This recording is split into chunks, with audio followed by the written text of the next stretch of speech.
සුබ දවසක් කියලා පිළිගන්නවා ඔයගොල්ලෝ හැමෝම B+ අපේ React webinar series එකට. මේ අපේ තුන්වෙනි කොටස webinar series එකේ. මේ කොටසේදී අපි කතා කරන්න බලාපොරොත්තු වෙනවා React life cycle methods ඒ වගේ උදාහරණත් එක්ක සිංහලෙන් සරලව. හරි. අපි මේකේ කලින් කොටස් දෙකක් කරලා තියෙනවා. පළවෙනි කොටසේදී තමයි අපි මුලින්ම මේක introduction එකයි basics එකයි එක්ක අපි React කියන්නේ මොකක්ද කියන එක ඉගෙන ගන්න. ඊට පස්සේ දෙවෙනි කොටසේදී අපි කියනවා best practices වලට අනුව කොහොමද React app එකක් create කරගන්නේ කියලා. මේක තමයි තුන්වෙනි කොටස. අපි මේකෙදි කතා කරන්නේ component life cycle එකයි මොනවද මේ life cycle methods කියන්නේ එකයි ගැන. මම අහුවොත් කාගෙන් හරි component life cycle එකක් කියන්නේ මොකක්ද කියලා. මේක බර වචනයක් අමාරු දෙයක් වගේ හිතෙන්න පුළුවන්. ඒත් නෑ. මේක අපි මේ ලෝකේ දකින අනිත් life cycle වගේම එහා සමානම life cycle එකක් React වල තියෙන. වෙනස වෙන්නේ මේකේ අපි ඉදිරිපත් කරන විදිය life cycle එක මේ component එක ඉදිරිපත් කරන විදිය පොඩ්ඩක් වෙනස්. අපි ඒක තමයි දැන් මුලින් නම් ඉස්සරහට ඉගෙන ගන්න යන්නේ. මේ life cycle එකේ අනිත් life cycle වගේම පටන් අරගෙන වර්ධනය වෙලා ඉවත් වෙන තැනකට වෙනකන් සම්පූර්ණ ක්‍රමවත් life cycle එකක් තියෙනවා. කොහොමද මේක අපි පටන් ගන්නෙ කොහොමද මේක ඉවර වෙන්නේ කොහොමද මේක වර්ධනය වෙන්නේ කියන එක අපි ඉස්සරහට ස්ලයිඩ් එක උදාහරණත් එක්ක අපි ඉගෙනගෙන යමු. එතකොට ඕනම life cycle එකක තියෙන ප්‍රධාන අවදි මෙතන දක්වලා තියෙනවා වගේ සමනලෙක් වෙන්න පුළුවන් එක මිනිහෙක් වෙන්න පුළුවන් හැම life cycle එකකම තියෙන ප්‍රධාන අවදි. ඒ වගේම React වලට ආවමත් React life cycle එකේ තියෙන ප්‍රධාන අවදි අපි ඒවට කියනවා phases කියලා. මේ life cycle එකේ phases අපි ප්‍රධාන විදිහට කතා කරනවා හතරක්. අපි පටන් ගන්න initialize වලින් ඊට පස්සේ mounting, unmounting, updation. එතකොට මේකද සම්පූර්ණ React component life cycle එක කියන්නේ නෑ. මේක මම කිව්වා වගේ ප්‍රධාන අවදි මේ තියෙන. අපි ප්‍රධාන අවදි ටික කතා කරලා තමයි මේ life cycle එක ගැන අවබෝධයක් ගන්න. ඊට පස්සේ අපි මේකට ගැන කතා කරද්දී අපි අර පළවෙනි කොටසේ දෙවෙනි කොටස උවමනා වෙනවා කියලා කිව්වා. ඒ මොකද කියලා මම දැන් මෙතනදී කියන්න. මොකද අපි පළවෙනි කොටස දෙවෙනි කොටසේ අපි කතා කරන virtual DOM ගැන. එතකොට React nodes ගැන කතා කරනවා. අපි මේ අවදි වල mounting, updating, unmounting කියන phases ගැන කතා කරද්දී මේවා අනිවාර්යෙන් ඕන වෙනවා. ඒකේ හින්දා තමයි මොකද අපි කිව්වේ පළවෙනි කොටසයි දෙවෙනි කොටසයි බලලා නැත්නම් ඒක බලලා එන්න කියලා. හරි. එතකොට මම කිව්වා මේ තියෙන්නේ ප්‍රධාන අවදි වර්ග කියලා. කියන්නේ mounting, updating, unmounting කියන්නේ අවදි. එතකොට මේ කිව්ව අවදි ඔක්කොම එක life cycle එකක තියෙනවද? නැත්නම් කීයක්ද තියෙන්නේ? ඔක්කොම. ඒ කියන්නේ අපි ගත්තොත් දැන් මෙතන තියෙන හතරක් මෙතන නම් කරලා තියෙනවා අවදි. අපි කලින් කතා කරා තුනක් ප්‍රධාන විශේෂ. එතකොට හැම life cycle එකකම මේ අවදි ඔක්කොම නැහැ. සමහර ඒවා තියෙන්න පුළුවන් initializing, mounting එතනින් life cycle එක නවත්තලා. සමහර විට initialize කරලා එතනින් ඊට එහාට ගිහිලත් නැහැ. ඒ වගේ සමහර life cycle තියෙන පුළුවන් මේ ඔක්කොම තියෙන සම්පූර්ණම life cycle එක mounting, updating, unmounting, error handling ඔක්කොම තියෙන life cycle තියෙනත් පුළුවන්. එතකොට අපි යමු ඊළඟ ප්‍රශ්නෙට අපේ. එතකොට මම කිව්වා අපි මේ තුන්වෙනි කොටසේ කතා කරන්නේ life cycle methods කියලා. අපි මෙච්චරලා කතා කරන්නේ life cycle එක කියන්නේ මොකක්ද? එතකොට මොනවද මේ phases කියන්නේ?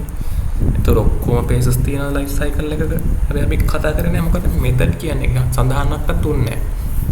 අපි දැන් එන්නේ අපේ මාතෘකාවට මේ කොටසේ life cycle method කියන්නේ මොනවද?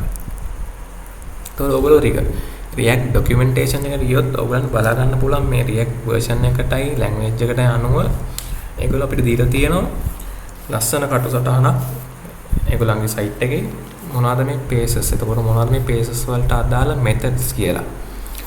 ගිහිල්ලා check කරලා බලන්න ඒක. මෙතනත් මම දාලා තියෙනවා ඒක. මෙතන තියෙන ඔක්කොම වගේ phases methods අපි මේ කොටසේදී කතා කරනවා. ඒක හින්දා අනිවාර්යයෙන් මේ කොටස ඉවරනට පස්සේ ගිහිල්ලා check කරලා බලන්න මේ ඔක්කොම ඔයා ඉගෙන ගත්තද? ඉගෙන ගත්ත ඒවා හරිද? මේ කියන දේවල් React documentation එකේ තියෙනවද කියලා. හරි. අපි මුලින්ම යනවා පළවෙනි phases එකට. මොකද්ද mounting page එක තමයි අපි පළවෙනිට හම්බෙන්නේ. එතකොට මොකද්ද මේ mounting කියන්නේ? මොකද්ද මේ mounting paste කියන්නේ? එතකොට අපි සාමාන්‍ය මිනිස්සෙකින් ඇහුවොත් මොකද්ද මේ mounting කියන්නේ කියලා නැත්නම් mounting වලට සම්බන්ධ මොකක් හරි දෙයක් නම් කරන්න කියලා කිව්වොත් ඒගොල්ලෝ සමහරට කියයි mounting bracket එක අපි TV එකක් wall එකට mount කරන්න ගන්න. එතකොට mountain bicycle එක. එතකොට මේ හැම එකකම පොදු දෙයක් තියෙනවා. ඒක කරන්නේ මොකක් හරි support එකක් දෙන එක. නැත්නම් මොකකට හරි support කරන එක. එතකොට ඒකමද මේ mounting pieces එකේ මෙතනත් වෙන්නේ. ඔව්. මෙතනදී වෙන්නේ react එක. මේ virtual DOM එකට component එකක් insert කරා. support කරන එක තමයි මේ mounting pieces එකේදී වෙන්නේ. එතකොට මේ mounting paste එකේ අපිට අඳුර ගන්න පුළුවන් methods හතරක්. constructor, get derived state from props, render, component did mount කියලා අපිට methods හතරක් තියෙනවා මේකෙදි කතා කරන්න mounting pages එකට අදාළව. අපි එතකොට පිළිවෙලට මේ ටික කතා කරගෙන යන ඉස්සරහට. එතකොට අපිට මුලින්ම හම්බ වෙනවා පළවෙනි method එක අපේ constructor. ඔයගොල්ලෝ මේ method එක ගොඩක් අහලා ඇති. ඔයගොල්ලෝ දැනට යුනිවර්සිටි එකක නම් ඉන්නේ නැත්නම් දැනට SC කෙනෙක් විදිහට වැඩ කරනවා නම් වගේ නැත්නම් මොකක් හරි ප්‍රෝග්‍රෑමින් ලැන්ග්වේජ් එකක් ඉගෙන ගන්නවා නම් Java වගේ එකක් මේ constructor කියන එක constructor method එක හොඳට අහලා පුරුදු වෙති. එතකොට ඔය අහලා පුරුදු constructor method එක හොඳ මේ මොකද්ද මේකෙන් කරන්නේ? ඇයි මේක mounting pages එකේ තියෙන්නේ? අපි බලමු මේ ඔක්කොටම උත්තර අපි මේකෙන් අරගමු. එතකොට අපි construct එකක් call කරන්නේ කොයි වගේ වෙලාවකද? කොයි වගේ තැනකදී? අපි constructor එකක් call කරන්නේ ඒ component එක initiate කරද්දම අපි මේ constructor method එක call කරන්නේ. එතකොට constructor method එකක තියෙන්නේ මොනවද? මොකද්ද මේ constructor method එක කරන්නේ මෙතනදී? constructor method එකේ තමයි අපි state එකක් initiate කරන්නේ. ඒ වගේම මේ constructor method එක props අපි කතා කරා පළවෙනි කොටසේදී props argument විදියට ගන්නවා. ඒ වගේම තමයි අපිට constructor method එකක් අඳුර ගන්න පුළුවන්. අපිට මේ super props කියන එක constructor method එකේදී අපිට මුලින්ම හම්බ වෙනවා. අපි code එක මුලින්ම බලගෙන යද්දී super props කියන code segment එක තමයි අපිට මුලින්ම හම්බ වෙන්නේ. ඒ වගේම තමයි state විතරද අපිට initiate කරන්න පුළුවන් මේ constructor එකකදී. නෑ, අපිට පුළුවන් තව event handlers initiate කරන්න. එතකොට කොහොමද මේව initiate කරන්නේ? ඒ ටික අපි ඉස්සරහට කතා කරගෙන යන උදාහරණත් එක්ක. හරි. අපි දැන් වලින් ගන්න මේ උදාහරණය. අපි මේ වගේ code segment උදාහරණ විදිහට අරගෙන අපි මේ methods පැහැදිලි කරගන්නවා. ඒක තමයි අපි මේක යන රටාව. මුලින්ම ඔයගොල්ලන් දකින්න පුළුවන් import section එක, export section එක. ඊට පස්සේ තමයි අපිට construct එක එන්නේ. මේ construct එක අපි කිව්වා වගේ මුලින්ම තියෙන super props කියන code segment එක. ඊට පස්සේ එනවා අපිට ඕන කරන තැනට අපේ state එක initiate කරන තැනට ඔයගොල්ලන්ට බලන්න පුළුවන් අපේ name කියන state එක initiate කරලා තියෙන මෙතන. ඊට පස්සේ constructor method එකෙන් පස්සේ අපිට පුළුවන් දකින්න අපි කතා කරන් තියෙන ඊළඟ method එක render method එක. ඒකෙදි අපිට පුළුවන් return එකක් බලා ගන්න. ඒකෙත් තමයි අපි initiate කරපු state එකට call කරන්නේ. එතකොට මේ වගේ සරල code segment එකක් තමයි අපිට මේක උදාහරණයක් විදිහට ගන්න පුළුවන්. ඊට පස්සේ අපි කතා කරගෙන යන ඉස්සරහට අපි කතා කරා එතනදී state එකක් initiate කරන එකයි event handler එකක් initiate කරන එකයි දෙකක් ගැන. අපි මුලින් දැන් කලින් උදාහරණයක් අපි කතා කරා කොහොමද ඒ state එකක් initiate වෙන්නේ, ඒක කොහොමද call වෙන්නේ කියලා rendering method එකේදී. මෙතනදී අපි කතා කරනවා කොහොමද මේ event handler එකක් initiate කරන්න කියලා. ඉස්සලා උදාහරණයක් වගේම අපිට පුළුවන් construct එක super props state එක initiate කරන එක බලා ගන්න. ඊට පස්සේ අපිට පුළුවන් බලා ගන්න මේ handle points කියන එකෙන් state එක bind කරලා තියෙනවා event handler එකකට. ඒ විදිහට තමයි event handler එකයි state එකයි construct එකක් ඇතුළේ initiate වෙන්නේ rendering method එකකදී call වෙන්නේ.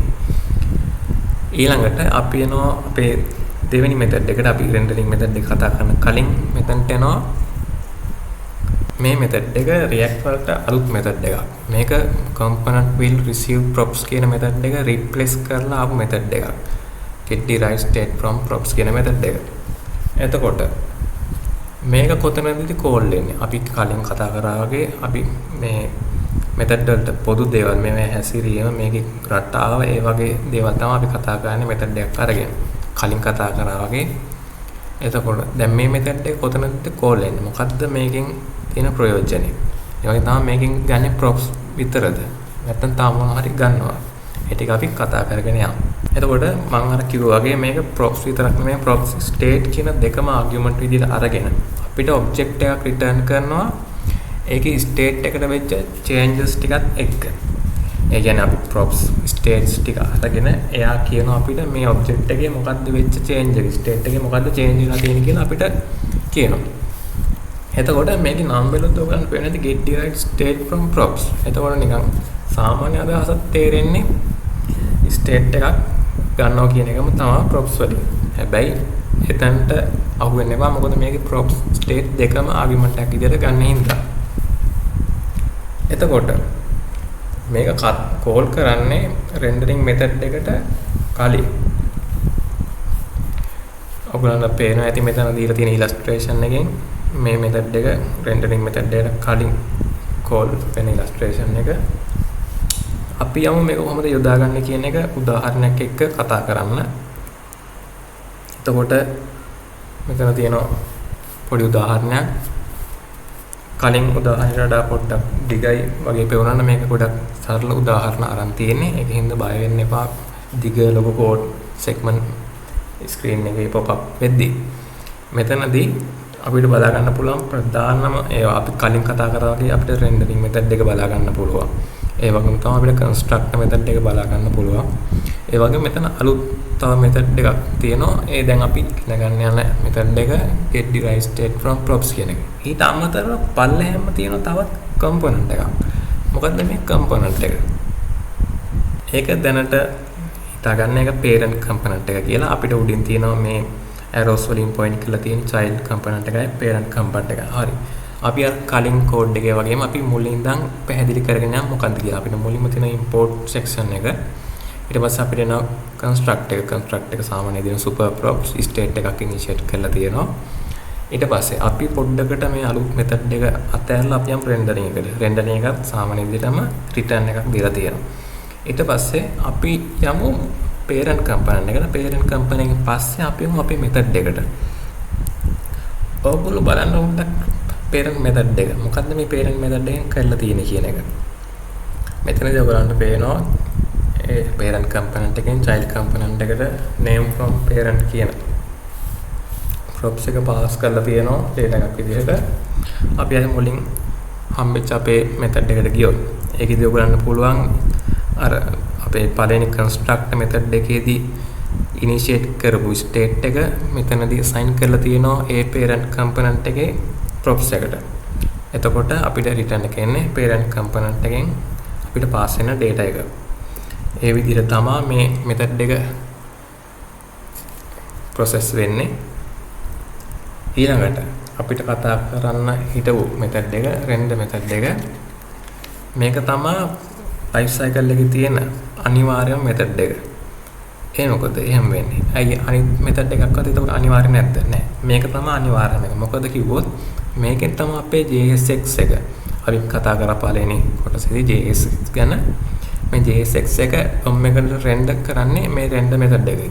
එතකොට මේක නැතුව අපිට කිසිම JSX එකක් DOM එකට render කරගන්න වෙන්නේ නැහැ. ඒක හින්දා මේක අනිවාර්යෙන් අපිට ඕනේ method එකක්. අපි ඊට පස්සේ යම් පොඩි උදාහරණයකට මේ rendering method එක ගැන අවබෝධයක් ගන්න. මෙහෙම කියොත් මේක පොඩි code segment එකක්. කලින් කතා කරපු method වගේ වැඩි සංකීර්ණ නෑ. මෙතනදී අපිට බලා ගන්න පුළුවන් render method එක bold කරලා තියෙනවා. අපිට return එක හම්බ වෙනවා. අපි මෙතනදී call කරන state එක හරි අපි මොකක් හරි return කරන JSX component එක හරි තමයි මෙතනදී අපිට return වෙන්නේ. ඊළඟට අපි එනවා අපේ mounting page එකේ අපි කතා කරන අන්තිම method එකට component did mount. එතකොට අර කලින් කතා කරා වගේ මේක කොතනදද initiate වෙන්නේ? එතකොට මොකක්ද මේකේ තියෙන ප්‍රයෝජනේ? අපි මේ component did mount කියන එක පාවිච්චි කරනවා අපේ API calls initiate කරන්න. ඒ වගේම remote endpoint වලින් data load කරනත් අපි මේ component did mount කියන එක පාවිච්චි කරනවා. API remote endpoint කියන්නේ වෙනම මාතෘකා. හැබැයි අපි මෙතනදී අපිට React වලට ඕන පසුබිම විතරක් අපි මෙතනදී හදා ගන්නවා. එතකොට කොතනදීද මේ React method එක life cycle method එක component did mount කියන එක අපිට ඕන වෙන්නේ. මේක අපි call කරන්නේ component එකක් render වුණාට පස්සේ component did mount ඔයගොල්ලෝ පේනටි past tense එකෙන් තියෙන්නේ mount වෙලා rendering වුණාට පස්සේ තමයි අපි මේක call කරන්නේ. එතකොට මොකක්ද මේකෙන් තියෙන ප්‍රයෝජනය? ඇයි මේක අපි පාවිච්චි කරන්නේ? අපි යමු උදාහරණයකට. හරි අපි මෙතන මුලින්ම බලමු අපේ construct එක තියෙනවා. අපි ඉස්සරහට යද්දී අපි ඉගෙන ගත්ත මුල්ම හරිය ටික ඉක්මනට කතා කරගෙන යනවා constructor render method වගේ ඉක්මනට අපි කතා කරනවා ඉස්සරහට එද්දී. එතකොට super props state එක initiate කරලා තියෙනවා rendering method එකේදී අපිට පේනවා initiate කරපු state එකට call කරලා තියෙනවා. ඊට පස්සේ අපිට තියෙනවා highlight වෙලා අපේ දැන් අඳුනගත්ත method එක component did mount කියන එක. මේක අනිත් method වලට වඩා පොඩ්ඩක් වෙනස්. ඇයි බැලුවොත් ඔයාලට පේනවා ඇති මේකේ time එකක් mention කරලා තියෙනවා time out එකක් තියෙනවා. ඒ වගේම මේකෙත් තව set state එකක් තියෙනවා. එතකොට මොකද්ද මෙතනදී ඇත්තටම වෙන්නේ? මෙතනදී වෙන්නේ අපි මේ දීලා තියෙන time එක ඇතුළත time එකෙන් පස්සේ මේ දීලා තියෙන time එකෙන් පස්සේ මේ state එක වෙනස් කරන්න තමයි අපි මේ component එක මෙතනදී code එක අපිට පාවිච්චි කරලා තියෙන්නේ. එතකොට මුලින්ම අපිට rendering process එකේදී අපිට මුලින්ම state එක අඳුර ගන්න පුළුවන් this name will change in 5 sec කියන phrase එක ඇවිල්ලා ඊට පස්සේ තප්පර 5කට පස්සේ this is a component did mount method කියන එකට මේ state එක change වෙනවා.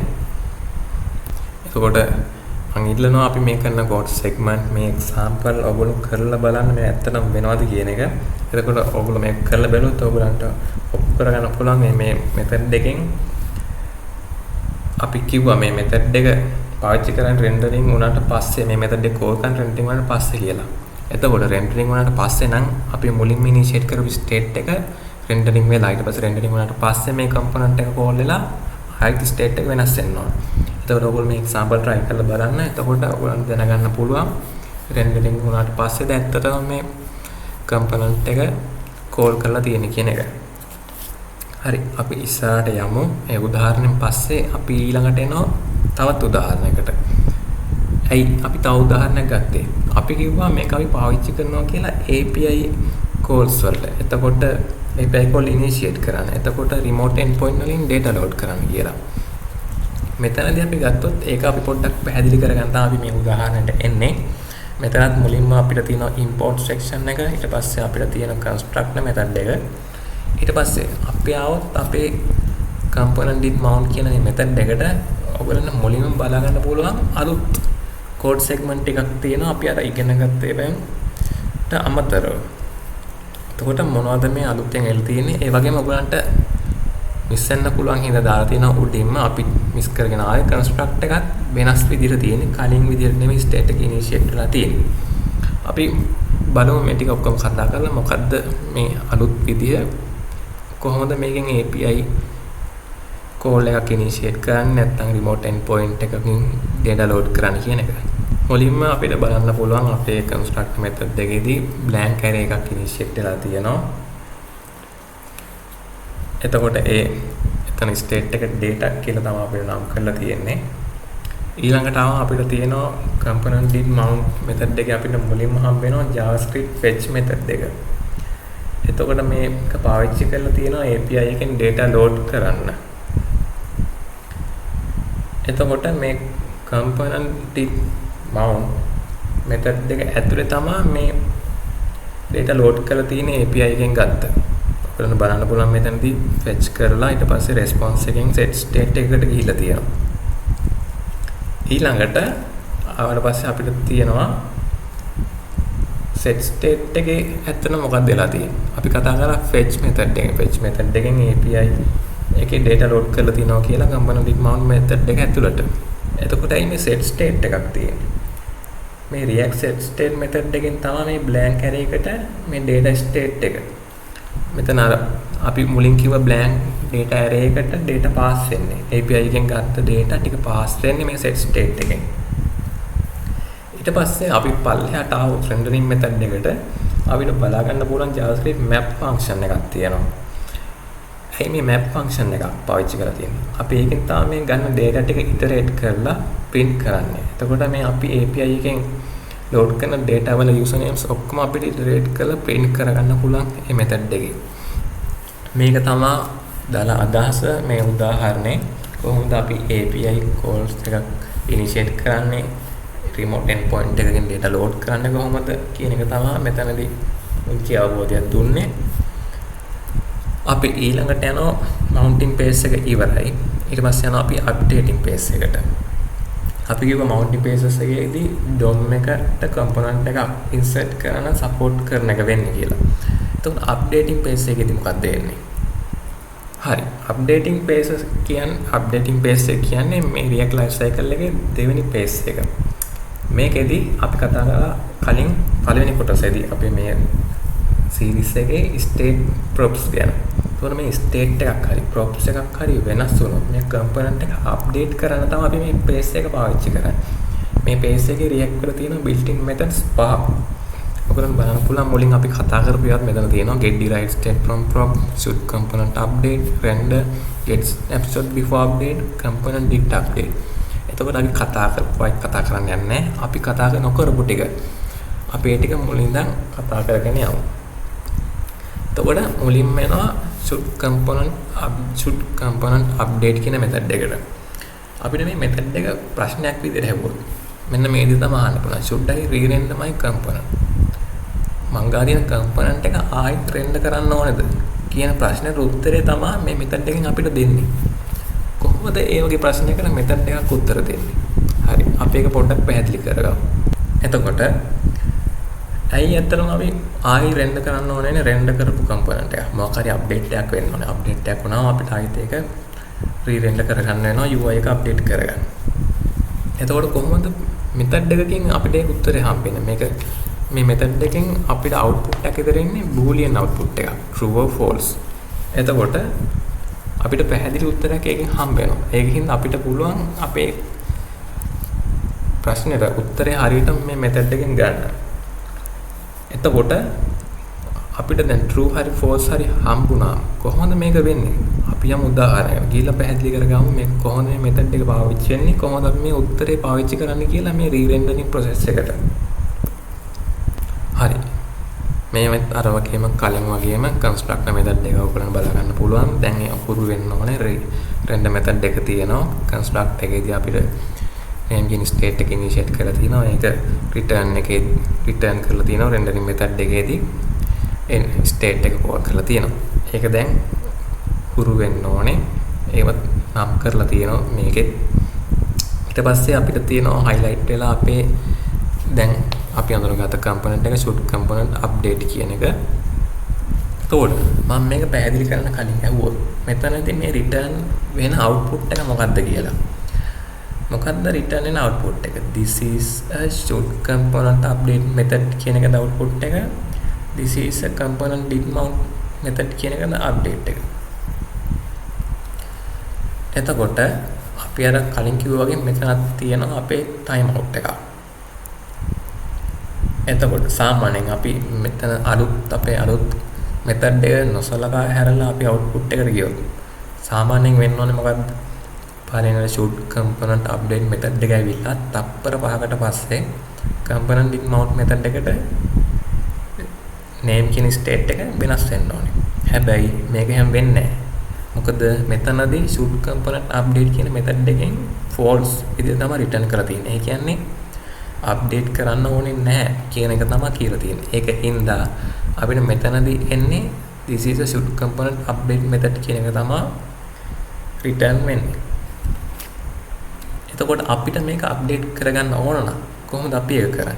එතකොට අපිට මේක හදන්න වෙනවා return false නෙමෙයි return true කියලා. return true කියලා මේක වෙනස් වුණොත් component එකේ state එක update වෙනවා. නැත්නම් return false විදිහටම තිබ්බොත් update වෙන්නේ නැහැ. මම හිතනවා අපේ method එක පැහැදිලි වෙන්නේ නැති කියලා කොහොමද ඒක process වෙන්නේ කියන එක code එකක් ඇතුළේදී අපි ඉස්සරහට කතා කරගෙන යමු. ඊළඟට එන්නේ ඊළඟ මෙතඩ් එක get snapshot before update. සමහර වෙලාවට කතා කරද්දී අපි කෙටි වචන පාවිච්චි කරන්න පුළුවන් මේ දිග මෙතඩ් වලට. මේක අපි සාමාන්‍යයෙන් කතා කරද්දී අපි කියන snapshot method එක කියලා. මේ method එකත් එක්ක අපිට පොච්චි note එකක් දීලා තියෙනවා. component did update should be included otherwise you will get an error. ඒ කියන්නේ component did update කියන method එකක් තියෙන්න ඕනේ කියලා කියනවා මේ snapshot method එකත් එක්ක. ඇයි ඒක ඕන වෙන්නේ? ඊට කලින් අපි මේ get snapshot before update කියන method එක පොඩ්ඩක් පැහැදිලි කරගෙන යමු. කොහොමද මේක පාවිච්චි වෙන්නේ, කොතනදද මේක පාවිච්චි වෙන්නේ කියන එක. එතකොට මේ method එක කතා කරන්නේ component එක update වෙන්න කලින්. ඇයි එතකොට component එක update වෙන්න කලින් කතා කරන්නේ? ඔයගොල්ලන් නාම වලත් තේරෙනවා ඇති get snapshot before update කියලා. එතකොට update වෙන්න කලින් තමයි මේක කරන්න ඕනේ. එතකොට මේක අප්ඩේට් වුණාට පස්සෙත් මේකට access තියෙනවා මේ state props වලට component එකේ අප්ඩේට් වුණාට පස්සෙත්. එතකොට ඇයි අප්ඩේට් වුණාට පස්සෙත් මේ method එකට කලින් component එකේ state props වල access තියෙන්නේ? ඔව්. එතකොට මේ method එකට පුළුවන් අප්ඩේට් වුණාට පස්සේ අප්ඩේට් වෙන්න කලින් තිබ්බ state props මොනවද කියන එක අපිට පෙන්වන්න මේ method එකෙන් අපිට පුළුවන් මේ method එක පාවිච්චි කරන්න ඒ වගේ දෙයකට. හරි. එතකොට අපි කිව්වා මේ method එක පාවිච්චි කරන්නේ component එක update වෙන්න කලින්, component එක update වුණාට පස්සෙත් මේ method එකට state props වල access තියනවා කියලා. අපි යමු උදාහරණයකට ගිහලා බලමු කොහොමද මේක යොදාගන්නේ කියලා code එකේදී. දිග code එකක් වගේ පේන්න පුළුවන්. ඒ වුණාට එමෙ හිතන්න යන්න එපා. මේක ගොඩක් සරල උදාහරණයක්. මුලින්ම අපි බලමු අපි ඉගෙන ගත්ත දේවල් ගැන. construct එක තියෙනවා. අපිට construct එකේ name state එකක් initialize කරලා තියෙනවා. අපිට ඒක බලා ගන්න පුළුවන්. ඊළඟට අපිට mount method එක තියෙනවා. අපේ තත්පර පහේ time out එකත් එක්ක. ඊළඟට අපි දැන් ඉගෙන ගත්ත method එක එනවා snapshot method එක. ඒකෙන් අපිට බලන්න පුළුවන් previous state එකක් ගැන අහලා තියෙනවා. ඊළඟට තියෙනවා component did update කියලා method එකක්. අපි ඒක තාම ඉගෙන ගත්තේ නැහැ. ඊළඟට තමයි අපිට ඉගෙන ගන්න තියෙන එක. ඊට පස්සේ තියෙනවා rendering method එක.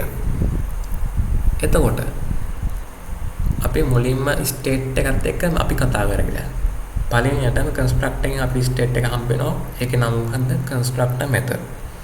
ඊළඟට අපි යනවා component did mount කියන method එකට. මේකෙදි state එක වෙනස් වෙලා තියෙනවා. එතකොට state එක දැන් මොකද්ද? component did mount method කියන එක තමයි state එක. ඊළඟට snapshot එකෙන් මෙතන get element by id previous state කියලා තියෙනවා. එතකොට previous state එක මොකද්ද? constructor method එකද නැත්නම් component did mount method එකද? අපි කිව්වා snapshot method එක call කරන්නේ update වෙන්න කලින් කියලා. එතකොට දැන් constructor method එක update වුණානේ. එතකොට මොකද previous වෙන්න ඕනේ? constructor method එක තමයි previous වෙන්න ඕනේ. මොකද ඒක තමයි update වුනේ component did mount method කියලා. එතකොට අපි previous state එක constructor method, current state එක මොකද්ද update වෙච්ච method එක. component did mount method කියන එක. එතකොට ඒ විදිහට තමයි මේ state එක වෙනස් වෙන්නේ. මේ method යොදාගන්නේ state එක කොහොමද previous state එකයි current state එකයි විදිහට අපි ඒක කතා කරේ. ඊළඟට එනවා අපේ ඊළඟ method එක component did update කියන method එක. අපි කලින් කිව්වා snapshot method එක ඒක update එකට කලින් වෙන්නේ කිව්වා. දැන් component did update අපිට මේ වචනෙන්ම තේරුම් ගන්න පුළුවන් මේක වෙන්නේ update එකට පස්සේ. මේක තමයි DOM එක update කරන්න හොඳම තැන. කලින් snapshot method එක වගේම අපිට මෙතන note එකක් තියෙනවා. මොකක්ද තියෙන්නේ? You may also call set state inside component did update but you must wrap in a condition. එතකොට මේකෙදි set state එකක් call කරන්න කියලා තියෙනවා component did update එකේදී. හැබැයි ඒක නිකන් set state එකක් construct එකේ වගේ set construct එක නෙමෙයි. ඊට පස්සේ ආපු method වල අපි දැක්ක set state එක තියෙන time out එක. ඒ වගේ නෙමෙයි මේක condition එකක් එක්ක wrap කරන්න කියලා තමයි තියෙන්නේ. එහෙනම් මොකද්ද මේ condition එකක් එක්ක wrap කරනවා කියන්නේ? ඇයි මේ set state එකක් එහෙම කරන්නේ? අපි යමු මේ ගැන පැහැදිලි කරගන්න උදාහරණයකට කලින් උදාහරණවල වගේම අපිට තියෙන construct එක ඊට පස්සේ ඒක super props state එක initialize කරලා තියෙනවා. ඊට පස්සේ අපේ mount method එක තියෙනවා time out එකක් එක තප්පර වහේ. දැන් ඒවා ඔයගොල්ලන්ට පුරු වෙන්න ඕනේ. අපි තප්පර පහම එක දිගට පාවිච්චි කරේ. ඒකෙන් හින්දා මේවා සමහර ඒවා ඒ විදිහට පාවිච්චි කරලා තියෙනවා පුරු වෙන්න ඕනේ හින්දා. ඊළඟ rendering method එක තියෙනවා. rendering method එකේදී හැබැයි කලින්ට වඩා වෙනස්. මෙතන අපිට පුළුවන් phrases දෙකක් තියෙනවා. එකක් තමයි state was change කියලා state name එක call කරලා තියෙනවා. ඊළඟට අපිට element id එකකින් state change කියලා paragraph tag එකක් තියෙනවා. හරි. මොකද්ද මෙතනදී වෙන්නේ? අපි මුලින්ම යමු අපේ අලුත් method එකට component එක update previous state කියන එකට. එතකොට මෙතන මොකක්ද තියෙන condition එක? අපි කියවනේ wrap කරනවා කියලා condition එකකින් set state එක. එතකොට මෙතනද කියලා තියෙන්නේ previous state එකයි දැන් තියෙන state එක අසමාන නම් if condition එකක් තියෙනවා මේ element id එක state change කියන එක වෙනස් කරන්නලු yes the state is change කියන එකට. ඒ කියන්නේ state name එක වෙනස් වෙලා නම් element id එක වෙනස් කරන්නලු state change එකේ ඉඳන් yes the state change is state is change කියන එකට. එතකොට මේ state name එක change වෙනවද? ඔව් මෙතනදී අපිට අර කලින් වගේ boolean output එකක් දීලා return false කියලා එකක් පේන්නේ නැහැ. එතකොට අපිට තියෙන construct එකේදී from previous state කියලා state එකේ name එක. එතකොට state was change කියන එක අපිට return වෙන rendering එකේදී. එතකොට මොකද්ද සම්පූර්ණ output එක එන්නේ පළවෙනි state එකේ state was change from previous state. ඒ කියන්නේ අපි අර construct method එකේ state එක ඊට පස්සේ තප්පර 5කට පස්සේ state was changed to current state. state was change කියන එක තියෙන render method එක බලන්න හොඳට බලා ගන්න මිශ්‍රය එතන. ඊළඟට මේ from previous state එක තියෙන්නේ construct method එකේ to current state කියන එක තියෙන්නේ mount method එකේ. ඒකට තප්පර 5කින් from previous state කියන එක to current state වෙනස් වෙනවා. එතකොට මේ if condition එක මොකක්ද වෙන්නේ? true to false the? previous එකයි this එකයි අසමානද? ඔව්. එහෙනම් මොකක්ද වෙන්නේ? element id එක වෙනස් වෙන්න ඕනේ state change කියන එකකින් නම් yes the state is change කියන එකට. මම හිතනවා ඔයගොල්ලන්ට අවබෝධයක් එන්නේ නැති කොහොමද මේ update method එක condition එකත් එක්ක wrap වෙලා set state එකත් එක්ක වැඩ කරන්න කියන එක. ඊළඟට යනවා අපේ අන්තිම phase එකට unmounting phase. මේක පුංචි phase එකක්. මේකෙදි තියෙන්නේ component will unmount කියන method එක. මෙතනදි වෙන්නේ අපේ DOM එකෙන් component එක අයින් කරගන්න එක. ඒ වගේම තමයි component එක අයින් කරනට අමතරව අපි අර කිව්වා වගේ API calls cancel කරන ඒවා, cache clear කරන ඒවා වෙන්නේ මෙතනමයි. මෙතනදී වැරදිලාවත් අපි set state එකක් initialize කරන්න යන්නේ නැහැ. මොකද මෙතනදී state එකක් වෙනස් කරාට වැඩක් වෙන්නේ නැහැ. මොකද අපි component එක අයින් කරන වැඩේ කරන්නේ. ඒක තමයි මෙතනදී mounting phase එකේ unmounting phase එකේ component will unmount කියන එකේදී වෙන්නේ. ඊළඟට අපි දැන් phases තුනම ඉගෙන ගත්තා. අපි දැන් අපි ඉගෙන ගත්තේ වෙයි පුංචි පුංචි වැදගත් කාරණා ටිකක් අමතක වෙන නොදී ආයෙත් මතක් කරගන්න. මුලින්ම වෙනවා construct method එක. දැන් මේක ඔයගොල්ලෝ හොරු ඇති. construct method එක අපි කොතනදීද ගත්තේ? අපි මුලින්ම ගත්තා mounting phase එකේදී. මේකදී අපි මොකද්ද කරේ? අපි state එක initialize කරපු එක තමයි උනේ construct method එකේදී. ඊළඟට එනවා should component update. ඔයගොල්ලෝ මතක ඇති boolean output එක re-render කරන්න ඕනේද නැද්ද කියන එක දෙන්නේ මෙතනදී. ඊළඟට එනවා අපේ rendering method එකට අපි කිව්ව compulsory method එක කියලා. ඒ වගේම most use method එක. මොකද ගොඩාක් life cycle වල මේක තමයි ගොඩක් පාවිච්චි වෙන්නේ අනිත් ඒවා නැතත්.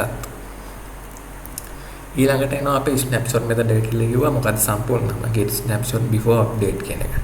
එතකොට මේකෙන් අපි කිව්වා update එකෙන් පස්සේ අපිට props state access කරන්න පුළුවන් කියලා මේ method එක හරහා. ඊළඟට අපි ආව component in mount නැත්නම් අපි කතා කරා mount method එක කියලා කෙටියෙන්. මේකෙන් මොකද්ද කරන්නේ? අපි API calls කතා කරලා external data API වලින් ඒ ටික load කරන විදිය. එතකොට remote endpoint වලින් data load කරන එක ගැන කතා කරේ අපි මේ component in mount එකේ. ඊළඟ update method එක. component in update method එකේදී මොකද්ද කරේ? මේක අපි කිව්වා DOM එක update කරන හොඳම තැන මෙතන කියලා. ඇයි? ඒ මොකද කිව්වොත් එයා අපි මේ props state change වුණාට පස්සේ ඒකට response එකක් විදිහට DOM එක update කරන්න ඕන දැන මෙතන. ඊළඟට අපි අන්තිමට කතා කරා component will unmount method එක. කියන්නේ මෙතනින් තමයි අපි component එක අයින් කරන්නේ DOM එකෙන්. ඒ වගේම API එක calls cancel කරන්නේ. එතකොට cache clean up කරන්නේ මේ වගේ තැනකදී කියලා කිව්වා. ඒ කාරණාත් එක්ක අපි මේ කොටස ඉවරනවා. අපි life cycle methods ගැන කතා කරේ. අපි ඒක life cycle එකක් කියන්නේ මොකක්ද කියලා කතා කරා. life cycle සාමාන්‍ය life cycle එකක react life cycle එකක සමානතා අසමානතා කතා කරා. ඊළඟට අපි basis තුනේ වෙන වෙනම method ගැන කතා කරේ. ඒ උදාහරණ කතා කරා. ඊළඟට ඊට පස්සේ අපි recap කරලා වැදගත් කාරණා ටිකක් කතා කරා. මෙච්චර වෙලා අපිත් එක්ක රැඳිලා මේ ටික ඉගෙන ගත්තා. ඔයගලන්ට ස්තුති කරන ගමන් අපි මේ කොටස ඉවර කරනවා. බොහොම ස්තුතියි.